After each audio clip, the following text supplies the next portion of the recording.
Мен спорт жұлдыздары өздерін байқап ұстау қажет. Өйткені олар балаларға үлгі өнеге көрсетуі қажет дегенді жиі естимін. Білесіз бе, менің бұның дұрыс екеніне көзім жеткен емес.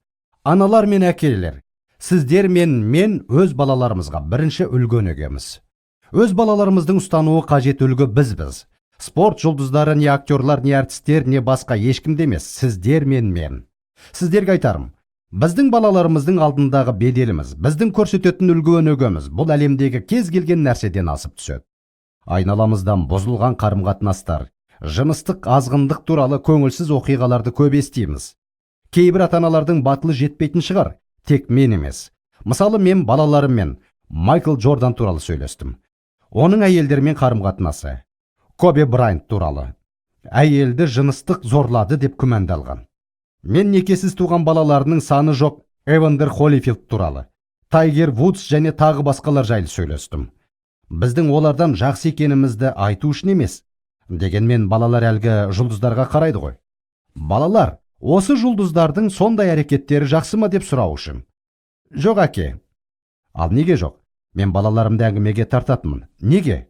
Құдай бұл жайында не айтқан? Бұдан біз не үйренеміз? Өз өмірімізде өте сақ болуды үйренеміз. Менің істеуге тырысқан нәрсем бұқаралық ақпараттарда, теледидарда, тағысын тағы аты шулы жұлдыздар жайлы сюжеттерді алдым. Сосын оларды балаларым үшін жақсы да, жаман да мысал ретінде қолдандым. Ал біреу керемет бір іс жасаса, мысалы, бір актриса Біріккен ұлттар ұйымымен бірге тамақсыз кедей балаларға көмектесіп, үлкен бір істі атқарса, мен кішкентай қызыммен сөйлескенде сол кісінің ісі жайлы мысал келтіретімін. Мен, білесің бе, кеше кешкісін теледидардан көрсетіп еді ғой, есіңде ме? Бірге көріп едік қой. Сен ол туралы не ойлайсың? Сен неге оны жақсы деп ойлайсың? Сен қалай ойлайсың, ол неліктен солай істеді? Қалай ойлайсың, бізде сондай нәрсе істеуіміз қажет пе? Өзіміз орналасқан ортаға біз қандай ықпал келтіре аламыз? Солай мен балаларымды бұқаралық ақпарат құралдарынан алынған жақсы да жаман да оқиғаларды қолданумен әңгімеге тартатынмын. Көптеген адамдар осындай әңгімені қозғаудан қорқады. Мен қорықпаймын.